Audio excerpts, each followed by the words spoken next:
Welcome to the Driven Moms Answering Adversity interview series, stories of success through setbacks from Mom Elevated.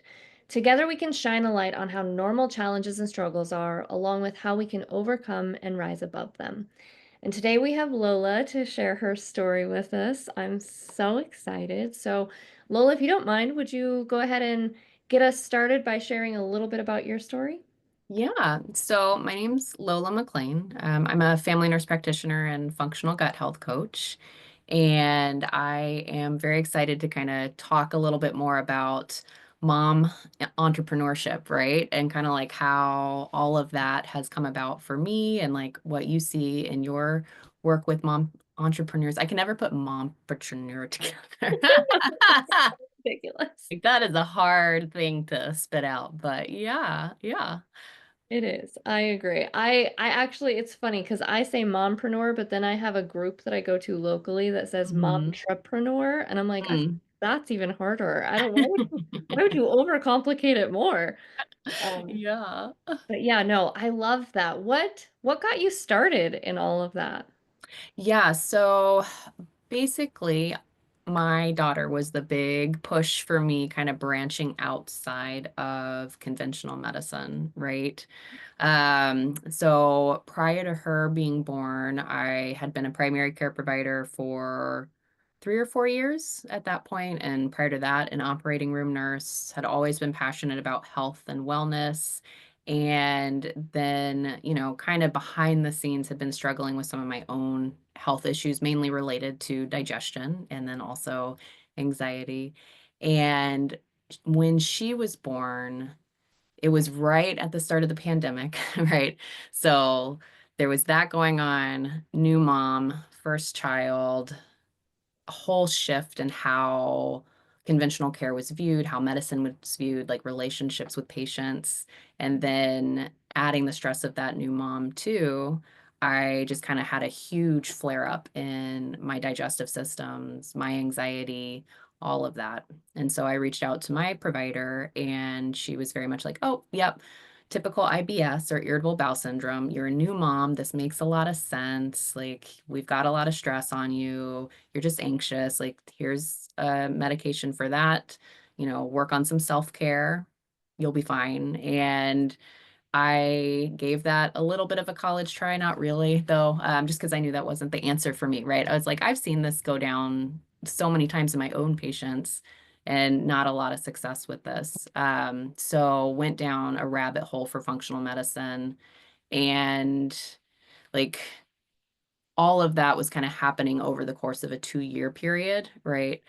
Yeah. Then one day, my daughter, she was about to maybe 3, and she was like, "Wow, mom," because we've been working on emotions, right? She's like, "Mom, you're always angry." I'm like, "Ooh, thank you, daughter." Like from the mouth of babes, right? Like very much a mirror. And so really kind of looked at what I was doing in my day to day, what was going on in my life, recognizing how much work stress there was that was just spilling over into our life and into our household. And so had a good like long conversation with spouse about it, and he was like, you're not passionate about conventional medicine anymore. You're more passionate about this, and you should just take the plunge, do your own thing, like get out there. And so that was the whole, I guess, premise for it, was just that like you're not happy. Like, oh wow, okay, thank you, sweetie. And yes, you're right. That is true. So let me do something different. That's incredible. So Yeah. basically you got called out from everyone in your Yeah, house. pretty much. Well, yeah. I mean, I think my husband's really good at like sweeping it under the rug and like, oh, it's fine. You're just stressed, whatever. Like, it'll be okay. And then, like, yeah, daughter was like, absolutely like, nope, you're always mad. Like, cool. Thank Thank you. you. Thank you for Yeah, that. thank you. Yep. Or like, yeah, there's another one that always brings up. She drew this picture one time, and it's the little stick figures of her and me. And then there's like this beautiful rainbow. And then there's just all these no's written everywhere. No, no, no, no, no, no, no. And it's like, oh, explain to me what's going on here. And she's like, well, you always say no to treats. It's like, cool, Oh. cool. Love you. Right, right. And it's Yeah. so like unbridled honesty because they know no better. So No, and I love that too. Like there's so many times where I wish just adults could have that same just Oh, openness with each other, yes. right? Like, let's just call it what it is and, like, speak how we are really feeling rather than, like, trying to suppress it and keep it under and, you know, all of those things because that just makes it worse in the long run, right? Yes, Yeah. absolutely. Oh, I see that. It's so funny. My teenager still calls me out, and I think it's a beautiful thing because, I mean, I call him out too. Yeah. We do. So having that open, honest communication, I think is Mhm. so helpful in growing, changing, finding what you need to do to make things different if you want to make things different. And Yeah. that's a beautiful journey. I Yeah. mean, I'm grateful it happened to you when she was still young enough. I mean, how many people would even look at that and say, Mhm. let me look within and see what changes I need to make. Yeah, I think for so many people that feels very impossible, right? Because especially just like being in medicine for a long time, like that's just not what you do. You stay in the system, like there's safety in it, right? You know, you have a good income, you have a good job, you're doing good for other people. To step outside of that is kind of like, oh, well, now what, right? Yep, absolutely. Yeah. Oh, man. Yeah. Okay, so you said that happened kind of within a couple of years, and Mhm. you mentioned a couple of moments that were, like, the adversity that you faced. What would you say is the biggest challenge, the biggest adversity you faced within that, time period, and then how did you rise up and answer that? Yeah, I think a lot of it was that mindset of like, can I really do this? Like, can I go out on my own or can I make what I'm actually passionate about, right? Like helping women with their digestive issues. Like, can I make that a real career? Can I make that something that is a viable option for me to continue to do, right? And yeah, definitely like there are these blips and these moments. And then also when you look back at it, it all seems so simple too, right? Where it's like, oh, duh, all you had to do was this, and you just had to get out of your own way, and you just had to like start and not be perfect about it and let it go. But also, like, in the thick of it, you're like, is this going to actually happen? Like, oh, shoot, like, what did I do? Like, why is this going the way it's going? Or, you know, you're yelling out into the void, or, um, too, like that balance between being at home, having an at home workspace, having kid at home, you know, those kinds of things, and also being like the mom in a traditional sense, right? Like homemaker and things that way too, is that was a big part as well in kind of this whole journey. Yeah.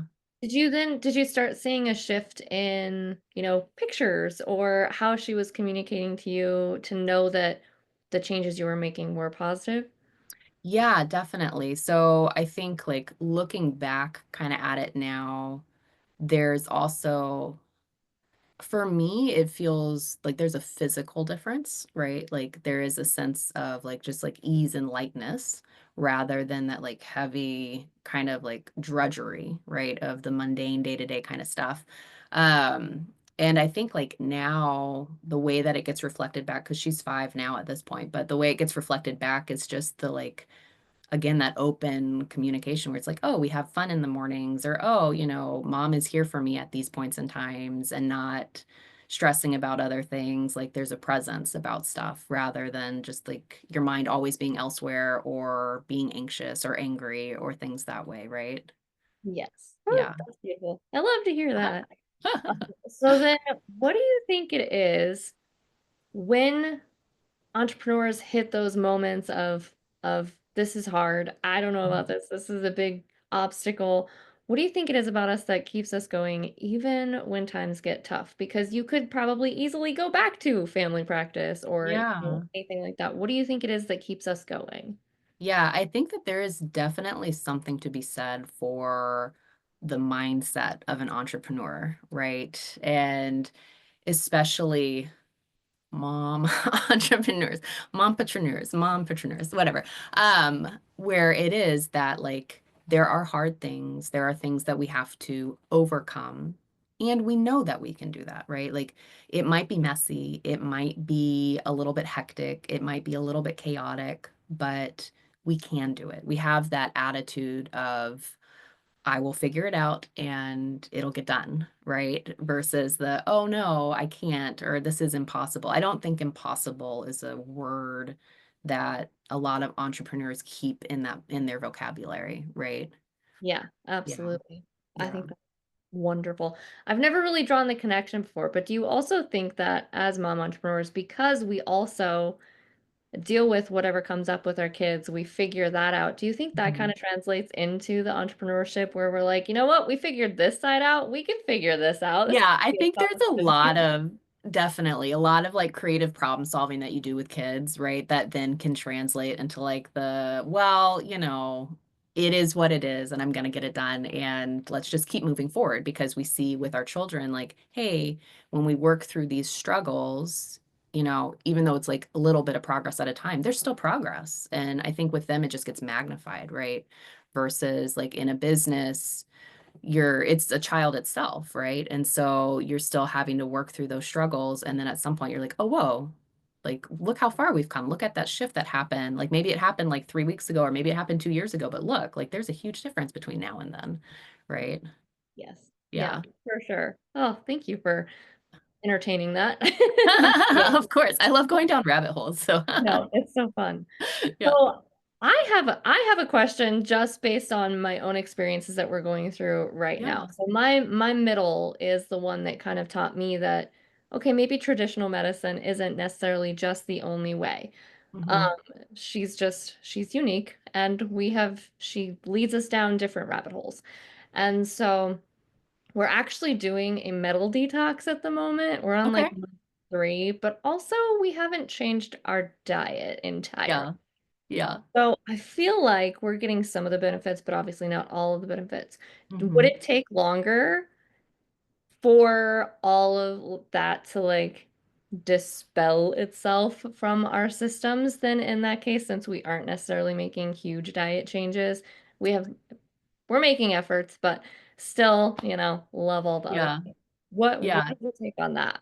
As a That's a good question. So definitely nutrition is a big player in everything, right? And if we're making any kind of changes as far as like supplements or things that way, like they're not necessarily going to fully stick unless there is that nutrition change, right? Because if you think about it, so when we're detoxing, detoxification is this huge, complicated, yet simple process, right? There's basically three kind of steps where we're moving things from fat soluble to water soluble so they can be excreted out of our body, right? And so that's why having a bowel movement every day, going pee or, sweating, those are great like detoxification practices because it's pulling those water things out, right? And so heavy metals, depending on the metal, they're stored in different parts of our body, but a lot of things get stored in our fat cells. And so when we're doing that detoxification process, a lot of things help move stuff from fat soluble to kind of like the middle of the detox pathway. And so then you just end up with these like somewhat altered toxins that are still kind of toxic themselves, but not fully getting eliminated. And that nutrition piece is the part that's really big in both cases, but definitely on that second side where it fully pushes it into that water soluble stage. So, yeah. But take what? yeah, but still, it's wonderful to be doing. Like, we're exposed to so many things on a daily basis that we don't even think about, right? Especially Yeah. just in our current climate and the way things are. And any kind of detoxification practice can be a helpful thing to do. So that's pretty cool. How did you guys get started on a heavy metal detox? My coach, one of my coaches is Yeah. an anti-vaxxer, and so she's very much a health conscious person. And so Mhm. just talking to her over the years and being curious, I would begin to ask questions Yeah. and our daughter, I'm pretty sure she has the what is it called? Where she needs the methylated B. Okay. Yeah. So MTHFR. Yes, Yeah, that SNP. MTHFR Yep. Mm-hmm. gene Mm-hmm. mutation. And then she also just has some other special needs situations. It's such an we have no diagnosis for her, Yeah. so Okay. I can't even be like, she's got this. We have no idea Yeah. what's going on. We Yeah. just do things that might be helpful, and the metal detox, I was like, "You know what? It's time to just try Mhm. it." Mhm. And I have seen the most benefits for her. Me Good. and Yeah. my 3 children are doing it. Um, Mhm. we're on our 3rd month, my middle and me, and then my 2 other kiddos are on their 2nd month of doing it. Mhm. So just seeing the differences between us and her, I definitely think it is like, assisting Benefit. her more. Yeah. Yeah. She was very picky, she's very emotional, which we love. Mhm. It's Yep. great, but also it has helped her kind of balance those, I think, a little bit. Mhm. And then she used to be very picky with food, and she has been wanting to help me cook, so she's also more willing to try them. She Yeah. hates eggs, but then decided one day, she was like, "Could you make me the kind that you like?" Like in, I like to dip my yolks, so I would make her an over medium egg, and Yeah. she's now eating those, and she would request them almost every day. I was like, Okay. "I don't know what's happening Something to shifted. them." Yeah, I'm like, "I don't know what's going on, but I'm taking it as a fact." Yeah. So it's Yeah. just really fascinating, and the more that I dive in Yeah. and the more I uncover, the more interesting I find it. Like, it's just Mhm. really cool how that can support someone. Yeah, definitely. And I think with that too, I mean, like, it sounds like she's kinda starting to make some dietary shifts in and of themselves, right? And, like, that's just additional support because that's kind of that last piece of that detoxification pathway is, like, good elimination, right? So, like, having a daily bowel movement is super important, right? Yeah, And she would get backed up for almost, yeah, like, 3 to 4 days is yeah. usually, and sometimes up to a week, and now Mhm. yeah, she Yeah, and so having those toxins kind of eliminated, that keeps helping them get out, right? Is having that movement, and part of that comes with some of the nutritional things like, "Oh, we're eating eggs, and we're eating whole grains, and we're eating fruits and vegetables," and, those kinds of things that are the bugs in our gut, that sounds always weird, but like our microbiome, right? The yeah, bacteria that live in there love and thrive, and they help a lot with our brain as well, right? So it makes serotonin, there's dopamine, there's GABA that kind of gets produced in our gut microbiome, right? okay, And yeah. so definitely when we do some of that detox stuff, you can start to see a lot of shifts in mood and energy and things that way too, because it's kind of like working on a whole lot of different things all at once, right? Yeah, absolutely. Yeah.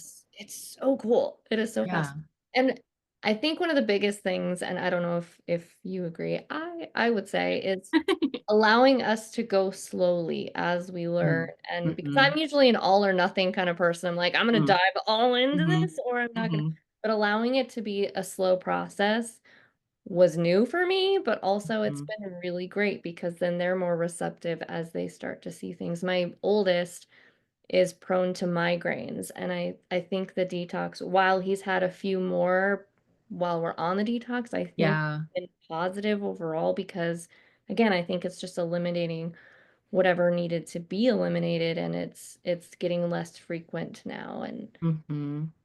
Yeah, it absolutely. yeah. Absolutely, and I think that, like, that slow go is important for a lot of things too, especially, like, health and wellness related because it's about the sustainable change, right? Of course, you can do, like, a quick, like, 7-day juice cleanse and things are all magic, right? And then, 2 weeks later, you're still in the same Yeah, kind of boat, right? And I think that goes into business too, is, like, sometimes we make these, like, big changes or things are, like, super intense but it's the long haul, right? So what do you do day by day, consistency wise, to have a baseline that you can sustain yourself at, right? I love that, and build upon it, yeah, Yeah. Mhm. absolutely. Ah, Yeah. yeah, thank you. Yeah. Yeah, Full circle. I mean, health, wellness, business, it's all related, right? How we show up really for is. one thing is how we show up for everything. Yeah, So, yeah. absolutely. Oh, that's so fun. Again, I could talk about this all day. It's so interesting to me, and it's a new kind of love that I've discovered, and Yeah. I think it's so great. What overall takeaway or lesson would you want other mompreneurs to be able to use specifically from your experience? I think that's a really good question. Now I have to think about Yeah, Um, I think one big takeaway, at least what I have definitely learned over the past few years, and that shift between like being in kind of the traditional work life to like now you're an entrepreneur, work life balance kind of thing is we're not alone, right? There are other people doing this. Find a community, find a group, right? Find other women who are kind of in that same space. Because I didn't know any like legitimate entrepreneurs, right? When I started this. And then I started reaching out. I'm like, oh, wait, like there's so many people doing this. And like, oh, I can learn from other people's mistakes, right? Or experiences, right? And kind of like we can work together, we can figure things out together. You have this support rather than just being isolated. That's a big one. And I think too, kind of again, tying it back to like health, wellness, and business is you need to also take care of yourself, right? You can't show up for everybody else, show up for your business, show up for your babies, show up for everyone if you're not being taken care of too. So, yeah. Ah, I love that. And don't be afraid to reach out. I think Yeah. in order to find that community and find that support, don't be afraid to reach out to somebody. 9 times out of 10, they're just so excited that you have reached out that they're gonna be, Yeah. "Yeah, what do you what's up? What's going on?" So Yeah, how can I help you? absolutely. Absolutely. And I find too, it's like even like I've gotten a lot better about reaching out to people because that was definitely something I've had to like overcome myself where it's like, oh, what if they think this? Or, like that internal dialogue, which is always just, I got to turn it off. But a lot of times people are in the same boat. They're like, oh, yeah, like this was really hard for me too. Let me share with you some ways that I overcame it. Nobody, for the most part, nobody is ever like, no, I'm not going to help you. Like, this is silly, right? So many people are friendly and like very eager and willing to share. So, yeah. Oh, I love that. Yeah. Absolutely. And yes, I agree with like making time for yourself. That's a big proponent of what I teach is creating space, not necessarily to fill it. Uh, Yes. Yeah. it's a That's hard, right? thing, Like the idea of rest and like legitimate rest, right? especially if you're used to being ambitious and busy, productive, whatever. If you're Hmm. used to being someone who is high achieving, Hmm. it's really, really hard to allow that space to just be. Yeah, I know. My husband called me out the other day because he's like, oh, are you resting? I was like, yeah, I'm resting. And I was listening to like an audiobook while also knitting stuff. And he's like, all right, this still feels really productive. Like, I know this might be your rest, but it doesn't feel right. I was like, I don't know. So now I got to think like, is this restful? It feels restful, but yeah, it's still Right? productive. That's so funny, and allowing that to shift and change. Yeah, Yeah, no, yeah, I love that. exactly. Yeah, That's as we learn and grow. yeah. That's so great. So Yeah. what then I'll have the links in the description, obviously, but if they're just listening, what is the best way for others to find you if they would like to work with you, learn more about you, be in your space? Yeah, definitely. Right now, Instagram is like the big place that I'm at. It's easy to find me there. I do a lot of things as far as like education and just like enjoy having a community, right? So at Lola McLean DNP is the easiest way to find me. And then also if people want to reach out on my website, that'll be in the show notes too. It's Haelan Empowered, which is an old English word that means to heal or to alleviate anxiety. But every time I spell it, I'm like, oh, it gets kind of funny. I'm like, just read it. It's easier to read. Okay. Cool though. How fun. Yeah, I yeah. love words, so now I've learned my new word for the day. Yes, it is. It was one that was near and dear to my heart. When I first learned it, I was like, "Oh, this means so much." And there's a nurse researcher, Janet Quinn, who like in the 80s did this study and she called it the Halen effect. And so it kind of like goes back to old nursing roots kind of things too. And I'm like, I love Mm, it. cool. Ties Yeah. right back in. That's Yeah. fantastic. Yeah. I like it. Well, thank you so much for joining us today. Yeah. Thank you It's for having me, Jessica. Yeah, yeah, this was a wonderful absolutely. talk. I know. Please don't be a stranger. Yeah. Uh, I'm here always. Your story, I always like to tell everybody, is inspirational, and your willingness to be open about it is not only appreciated, but very much needed in this space. I think, especially in this time, we're finally opening up and Mhm. really ready to hear these kind of stories and connect on that level. So, thank you for that. Yeah, absolutely. And then for those of you out there facing your own adversity, no, you're not alone. We've already said it once in this podcast, but Know you're not alone. That's why we do what we do.